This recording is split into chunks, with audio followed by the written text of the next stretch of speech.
아멘. 네, 함께 봉독하실 말씀은 저희가 예레미야서 함께 읽고 있습니다. 예레미야 9장 1절에서 6절까지의 말씀입니다. 예레미야 9장 1절에서 6절인데요. 길지 않은 구절이니 함께 합독하도록 하시겠습니다. 함께 합독하시겠습니다. 어찌하면 내 머리는 물이 되고 내 눈은 눈물의 근원이 될고 죽임을 당한 딸 내 백성을 위하여 주야로 울리로다. 내가 광야에서 나그네가 머무를 곳을 얻는다면 내 백성을 떠나가리니 그들은 다 가늠하는 자요 반역한 자의 무리가 됨이로다. 여호와의 말씀이니라. 그들이 활을 당김같이 그들의 혀를 놀려 거짓을 말하며 그들이 이 땅에서 강성하나 진실하지 아니하고 악에서 악으로 진행하며 또 나를 알지 못하느니라. 너희는 각기 이웃을 조심하며 어떤 형제든지 믿지 말라. 형제마다 완전히 속이며 이웃마다 다니며 비방함이라. 그들은 각기 이웃을 속이며 진실을 말하지 아니하며 그들의 혀로 거짓말하기를 가르치며 악을 행하기를 지치거늘 내가 사는 곳이 속이는 일 가운데 있도다. 그들은 속이는 일로 말미암아 나를 알기를 싫어하느니라. 여호와의 말씀이니라. 아멘. 이사야서 저희가 함께 읽고 있습니다. 대예언서에 속하는 이사야서와 함께 대예언서에 속하는 예레미야서를 저희가 함께 읽고 있는데요. 이미 수십 년 전에 북이스라엘에 멸망당한 상황을 목도한 이 남유다 백성들이 멸망당하는 그런 상황을 다시 한번 맞게 되는 그런 어둡고 혼란스러운 시기에 선지자로 섬겼던 예레미야가 기록한 예언서입니다.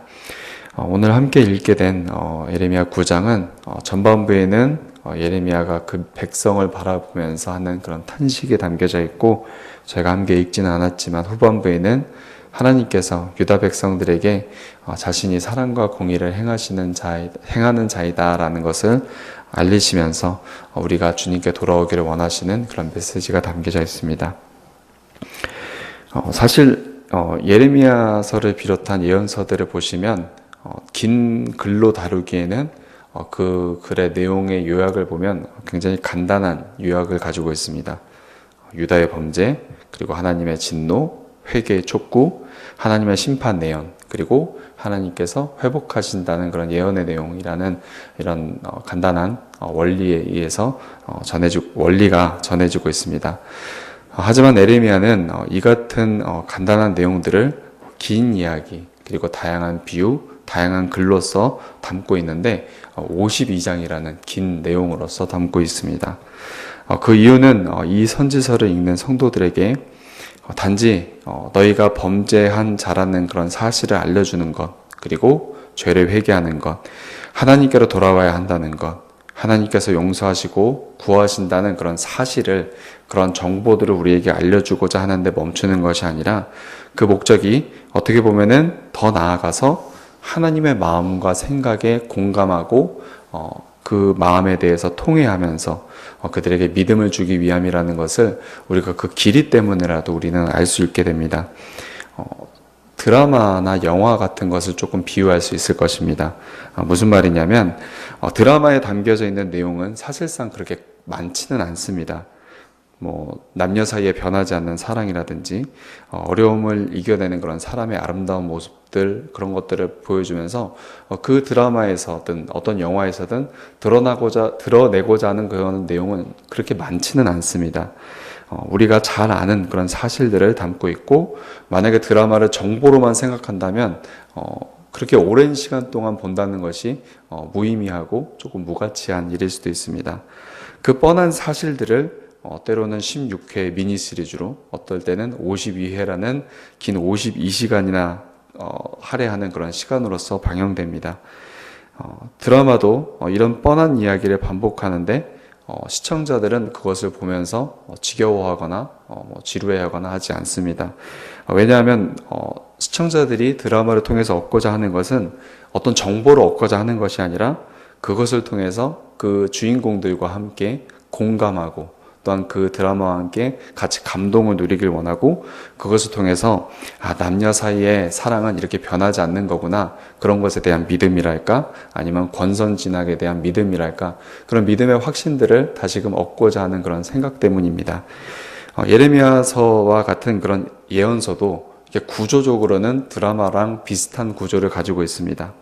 인간의 죄악, 하나님의 심판, 하나님의 긍휼과 구원이라는 그런 사실과 정보를 아는 데에서만 그치는 것이 아니라, 이 긴 내용을 저희가 함께 읽으면서 우리에게 원하시는 것은 하나님께서 슬퍼하시는 일에 우리가 같이 한번 슬퍼하는 것이고, 하나님께서 기뻐하시는 일에 같이 기뻐하는 것이고, 하나님께서 기대하고 계시는 것이 어떤 것인지를 정보를 아는 것이 아니라 하나님과 함께 기대감을 갖게 하는데 이 많은 내용이 함께 할애되고 있는 것입니다.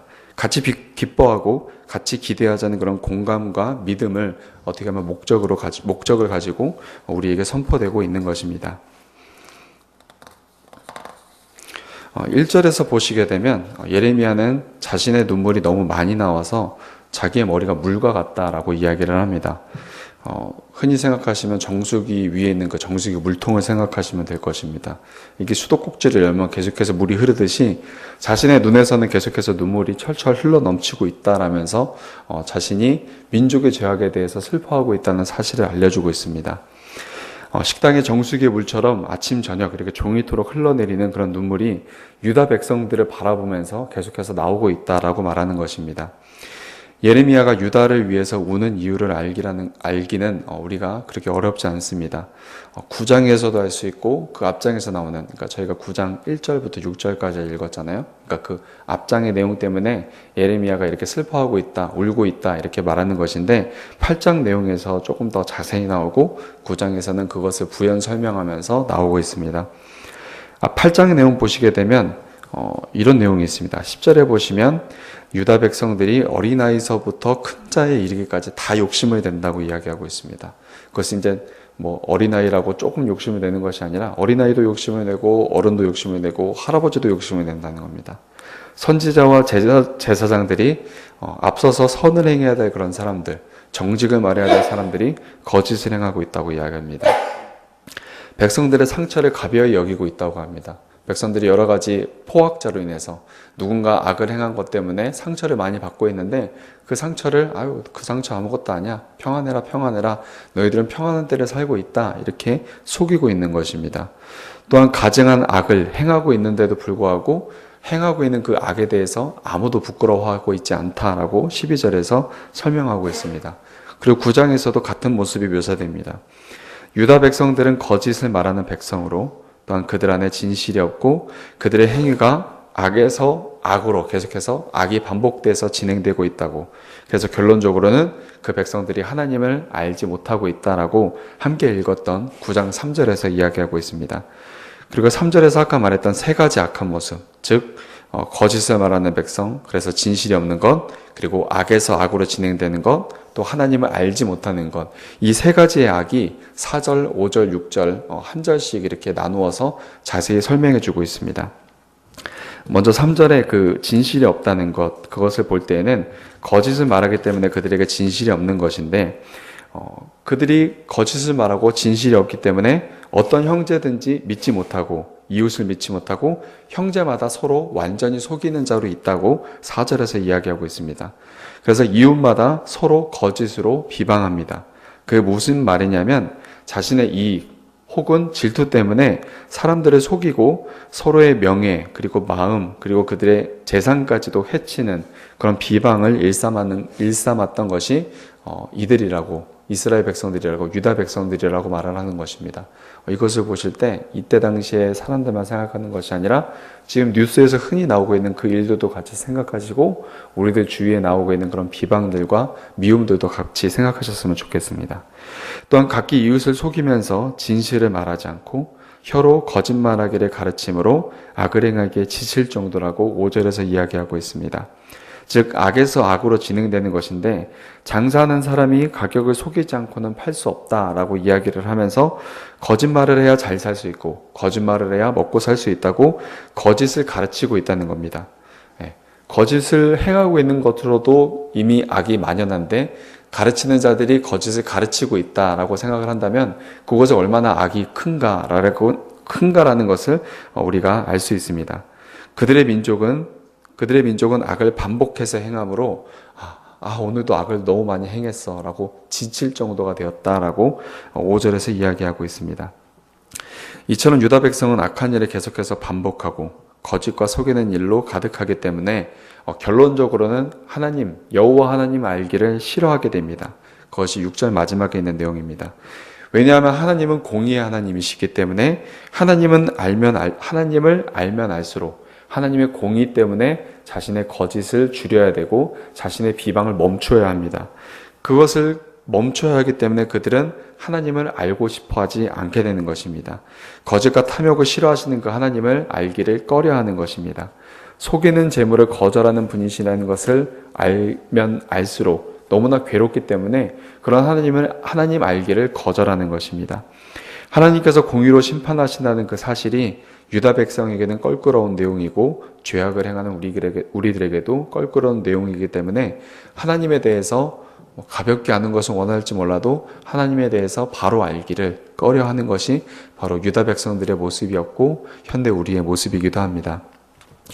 유다 백성들의 이러한 악한 모습은 1절에서 묘사되듯이 예레미야가 자신의 눈이 물의 근원, 즉 수도꼭지같이 될 정도로 밤낮 울 수밖에 없다고 알려주고 있습니다.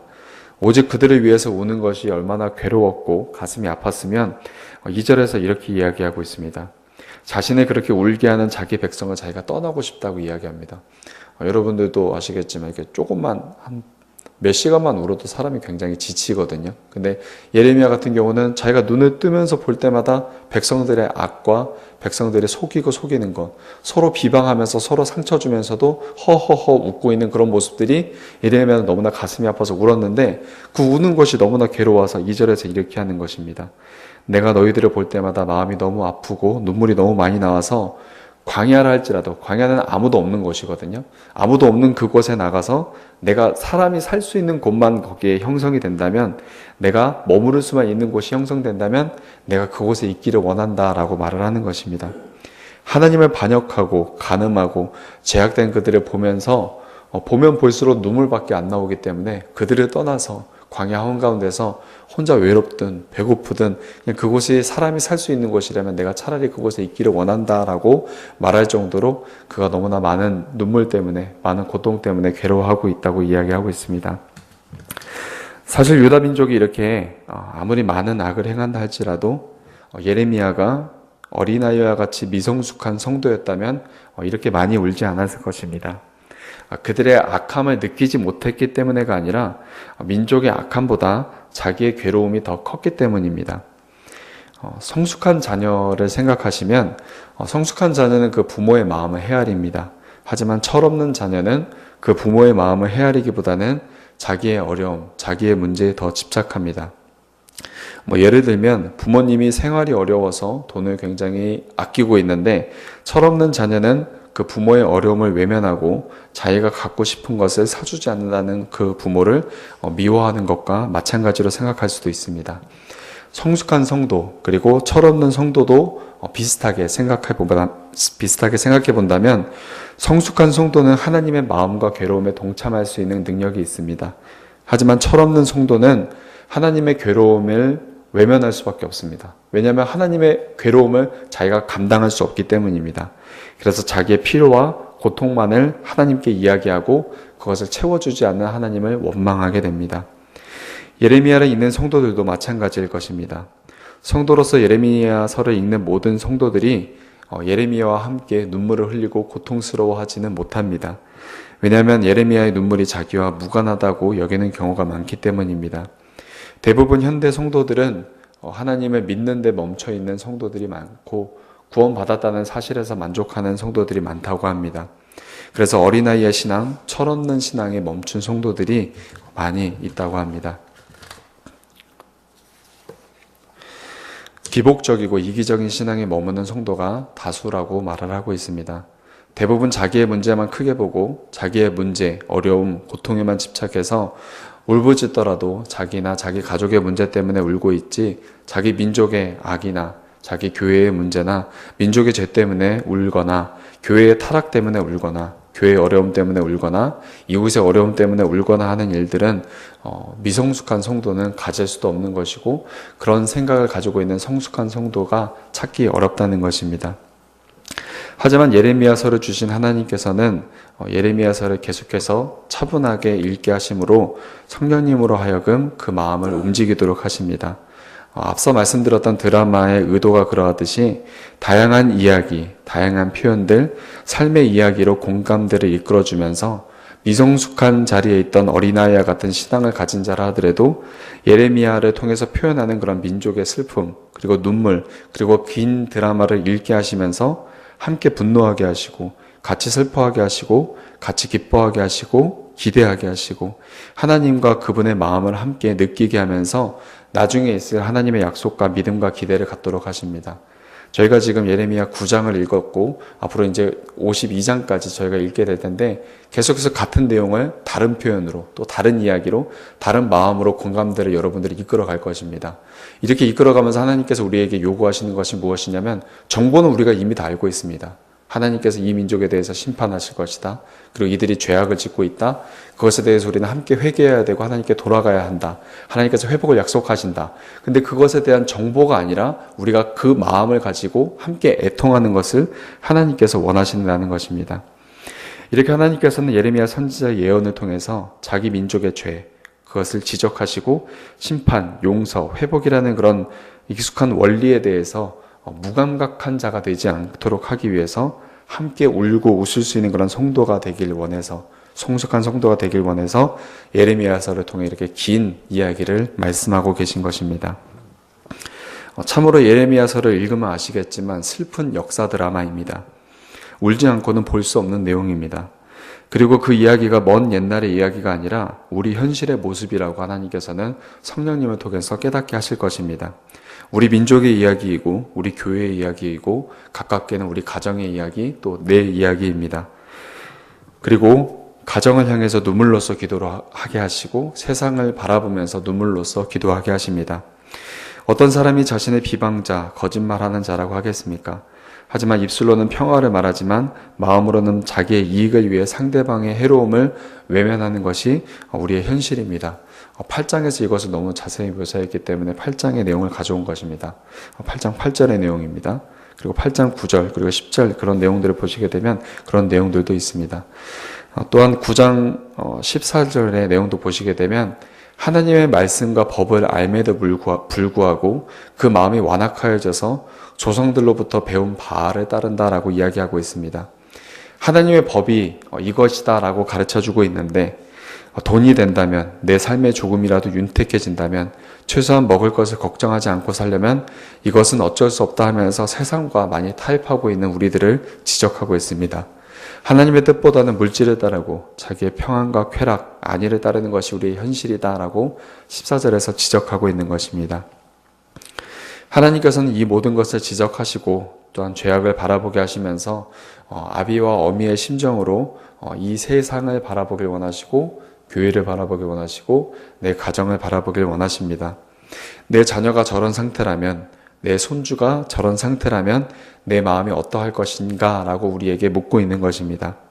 내 자녀가 다른 이들을 속이면서 자기 이익을 위해 혹은 질투심 때문에 이곳 저곳에서 누군가를 이웃을 비방하는 것을 그리고 험담하는 것을 본다면 그 어미가 그 할머니가 그 아비가 그 할아버지가 얼마나 속상하겠습니까?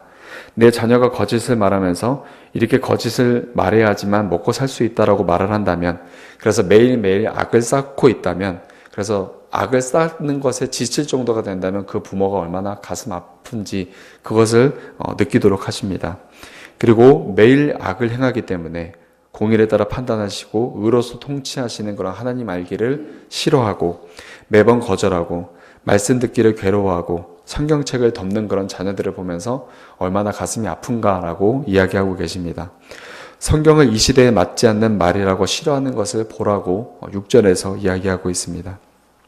하나님께서는 이처럼 우리에게 부모의 심정과 같은 예레미야의 마음을 공감하라 라고 말하고 있습니다.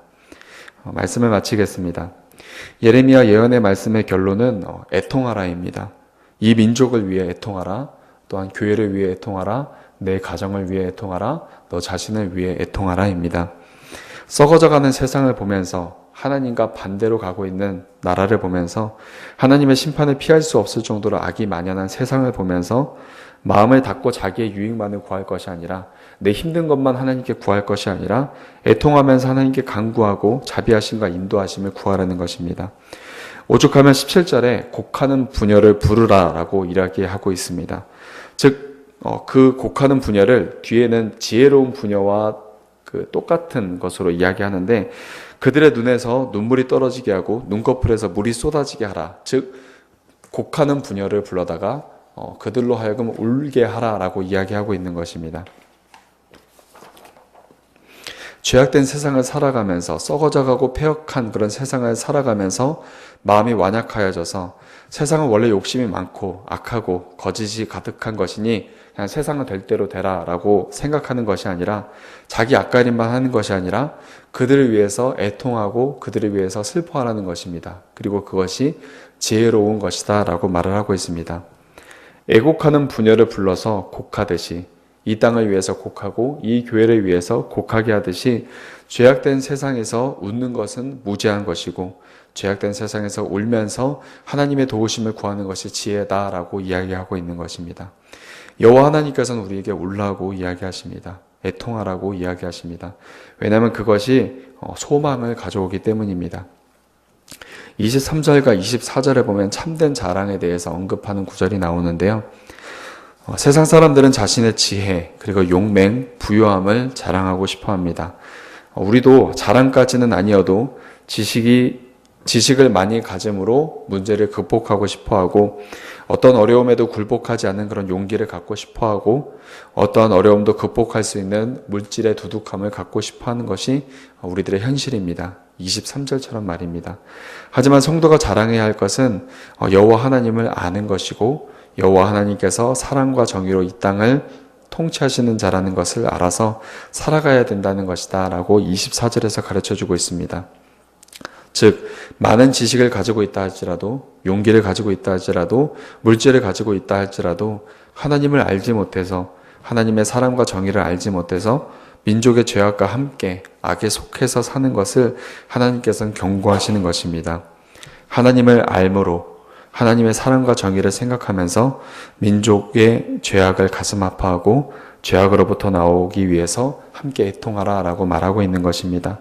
하나님의 사랑에 의지해서 그들을 위해서 간구하라 라고 촉구하고 있는 것입니다.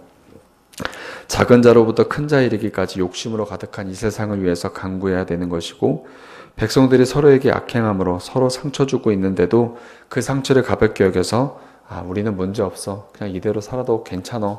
이 정도면 괜찮아 라고 말을 하는 것이 아니라 그들을 위해서 그들이 웃을 수 있도록 기도해 주는 것이 우리에게 필요한 것이고 가장한 일을 행하면서도 부끄러워하지 않고 있는 이 세대를 위해서 함께 애통해야 되는 것입니다.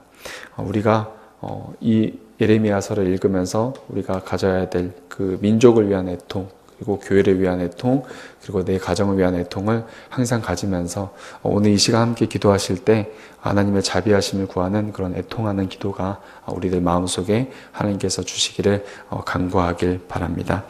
함께 기도 드리시겠습니다. 하나님 아버지 감사드립니다. 오늘 이 아침에도 우리를 사랑해 주셔서 말씀 가운데 우리를 애통하는 자로 불러주심에 감사드립니다. 하나님 우리가 세상을 바라보면서 또한 교회를 바라보면서 또한 내 가정을 바라보면서 내 자신을 바라보면서 괜찮다 이 정도면 괜찮다라면서 타협하면서 살지 않았나 생각하게 됩니다. 하나님 이 땅은 죄악이 가득합니다. 그리고 우리도 죄악을 향할 때가 많이 있습니다. 하나님께서는 죄악을 향하고 있는 교회를 위해서, 죄악을 향하고 있는 세상을 위해서, 죄악을 향하고 있는 우리 가정을 위해서, 또한 내 자신을 위해서 눈물로써 기도하라 라고 말씀하시고 계십니다. 오늘도 그 교훈을 예레미야서를 통해서 받았사오니 우리에게 선한 마음을 창조하여 주시고 애통하는 마음을 더하여 주사 사랑 많으신 주님께 도움을 구하고 구원을 구하는 저희들이 될 수 있도록 도와주옵소서.